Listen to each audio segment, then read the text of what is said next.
नमस्कार दोस्तों, आपका स्वागत है आपके अपने YouTube channel SK paramedical classes में। जैसा कि दोस्तों आप सभी को पता है, DMLT फर्स्ट ईयर स्टूडेंट्स के लिए अपन क्लासेज स्टार्ट की थी 1 जनवरी 2021 से, जिसके अंतर्गत अभी तक अपन तीनों ही सब्जेक्ट्स की क्लासेज आपके लिए प्रोवाइड करा रहे हैं और कराते आएंगे।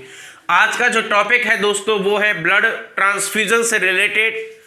आज अपन इसके अंतर्गत किस चीज़ के बारे में बात करते हैं वो सारी बातें आज को इस वीडियो के अंदर आपको जानने को मिलेंगी। तो वीडियो में लास्ट तक बने रहना ताकि आपको ये टॉपिक अच्छे से समझ में आ सके, क्योंकि दोस्तों ब्लड ट्रांसफ्यूजन ही एक ऐसा मात्र टॉपिक होता है जो कि ब्लड बैंकिंग को एक महत्वपूर्ण सब्जेक्ट बनाता है, ब्लड बैंकिंग को एक अच्छा इंटरेस्टिंग सब्जेक्ट बनाता है।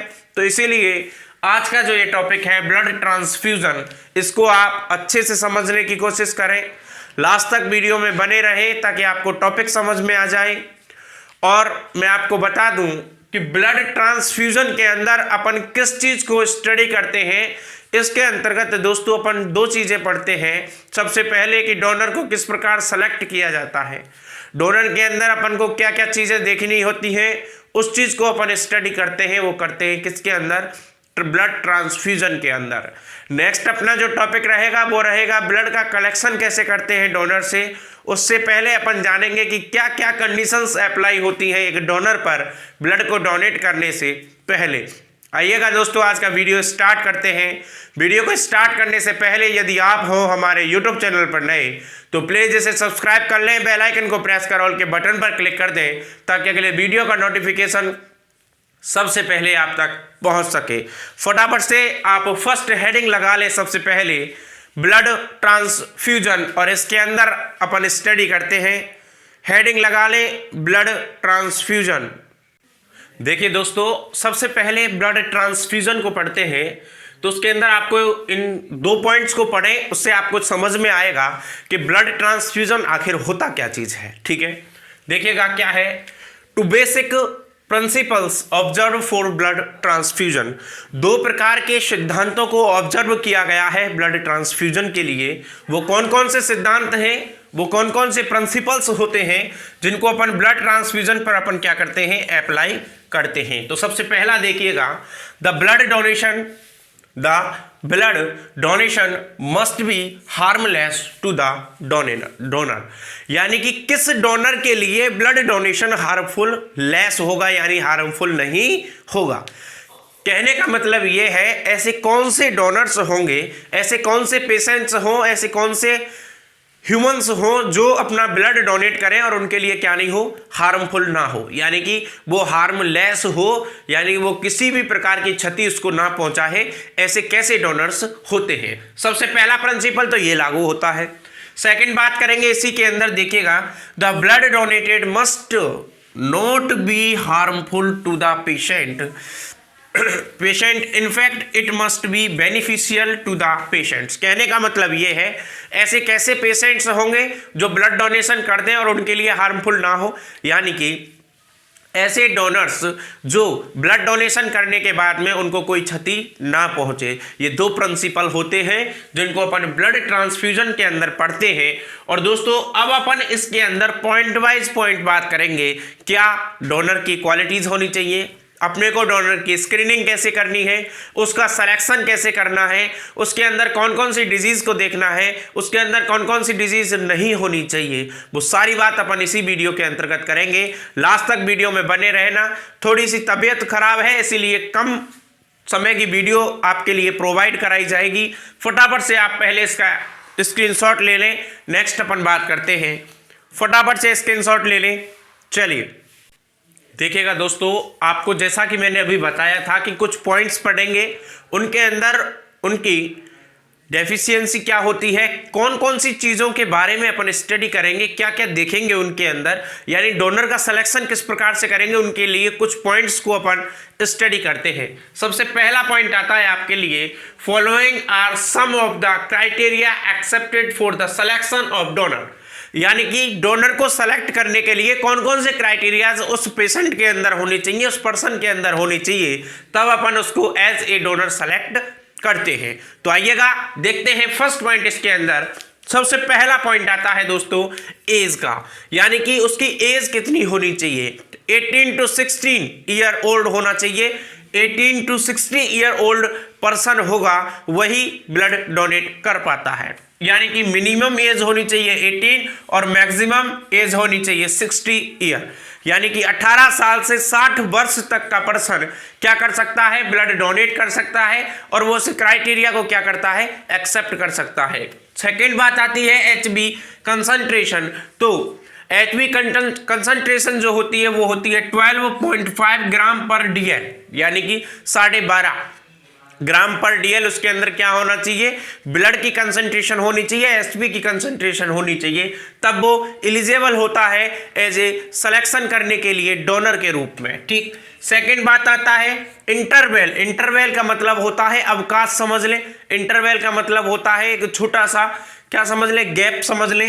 Interval between donations should be minimum 16 week, यानी कि कोई पर्सन लगातार डोनेट करता है ब्लड को, तो उस एक ब्लड से दूसरे ब्लड डोनेशन के अंदर उसके अंदर कितने वीक्स का इंटरवल होना चाहिए, 16 वीक्स का इंटरवल होना चाहिए। यदि आपको ये चीजें पता है ना, यदि आपको ये फर्स्ट पॉइंट पता है, तो आप अच्छे से ब्लड बैंकिंग को समझ पाएंगे, आप अच्छे से किसी भी ब्लड बैंक के कैंप में आप अपना अच्छे से भूमिका निभा पाएंगे।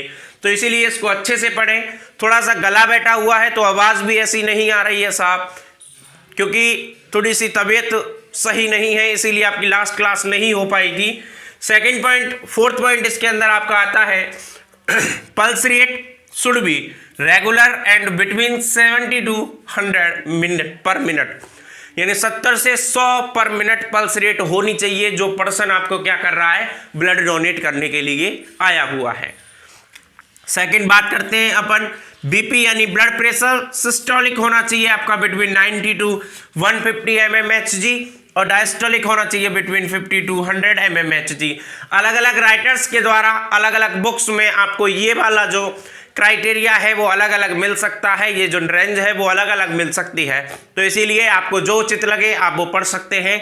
मेरे हिसाब से दिस इज राइट। ठीक। सेकंड बात करते हैं इसी के अंदर temperature of the donor should be normal.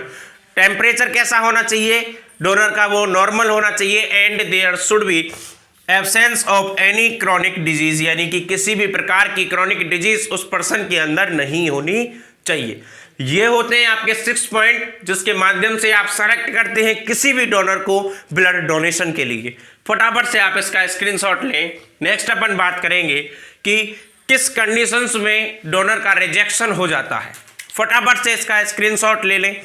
चलिए देखिएगा दोस्तों, सेकंड इसके अंदर अपन पॉइंट की बात करते हैं। The donor is rejected in the cases of the following, यानी कि किसी भी डोनर का आप सिलेक्शन कर रहे हैं तो अगर उस डोनर के अंदर ये चीज़ें मिलती है या फिर इन चीज़ों से रिलेटेड कोई भी उससे क्या होती है, कनेक्ट होती है कोई भी बात, तो अपन उसको क्या कर देते हैं, रिजेक्ट कर देते हैं।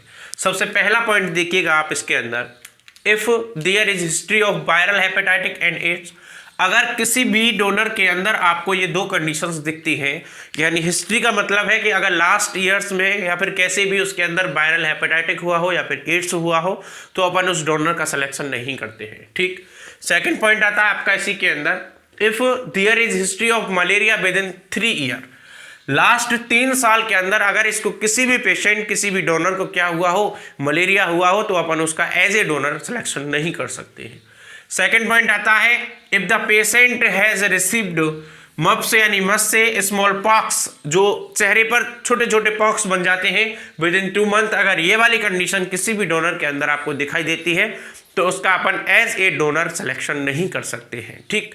सेकेंड पॉइंट आता है, if the donor has undergone dental surgery with in 42 hours 72 hours, यानी 72 घंटे से बीच में अगर उसके क्या हुआ हो, कोई भी डेंटल सर्जरी हुई हो तो उसके लिए हम उसको सेलेक्ट नहीं कर सकते हैं एज आ डोनर के रूप में। ठीक, ये 4 पॉइंट्स होते हैं जिनके माध्यम इनको अपन देखते हैं। किसी भी डोनर में अगर इनमें से कोई भी कंडीशन उसके ऊपर अप्लाई होती है तो अपन उसको क्या नहीं करते हैं, एज ए डोनर सिलेक्शन नहीं कर सकते हैं, क्योंकि इन चीज़ों को अपन अगर अप्लाई करते हैं तो उसका मतलब होता है अपन इसको रिजेक्ट कर देते हैं, यानी कि डोनर को रिजेक्शन मिल जाता है कि आप ब्लड डोनेट नहीं कर सकते हैं।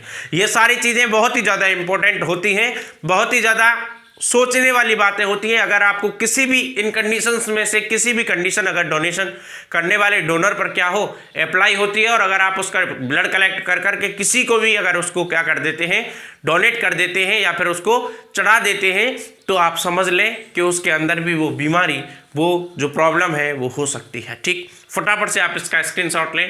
नेक्स्ट अपन इसी के अंदर बात करेंगे, फटाफट से स्क्रीनशॉट लें।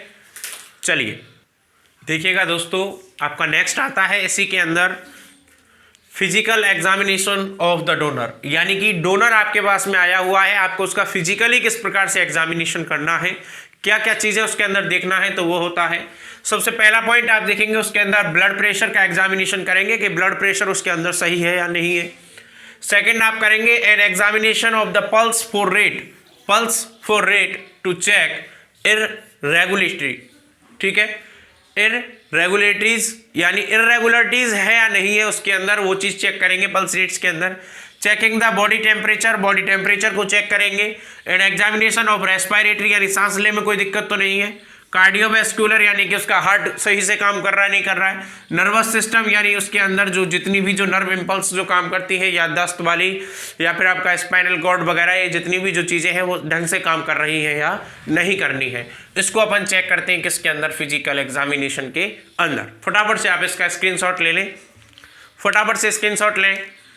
चलिए तो दोस्तों ये था आपका ब्लड ट्रांसफ्यूजन के अंदर किस प्रकार से अपन डोनर को सेलेक्ट करते हैं, कौन कौन सी कंडीशंस के अंदर डोनर को रिजेक्ट करना पड़ता है और किस प्रकार से अपन उसका फिजिकल एग्जामिनेशन करते हैं। अब नेक्स्ट अपना जो टॉपिक रहेगा वो रहेगा अपना ब्लड कलेक्शन कैसे करेंगे, यानी कि डोनर से ब्लड को कलेक्ट किस प्रकार से करते हैं, कौन से पॉलीबैग्स के अंदर करते हैं, वो सारी बातें करेंगे अपन नेक्स्ट वीडियो में।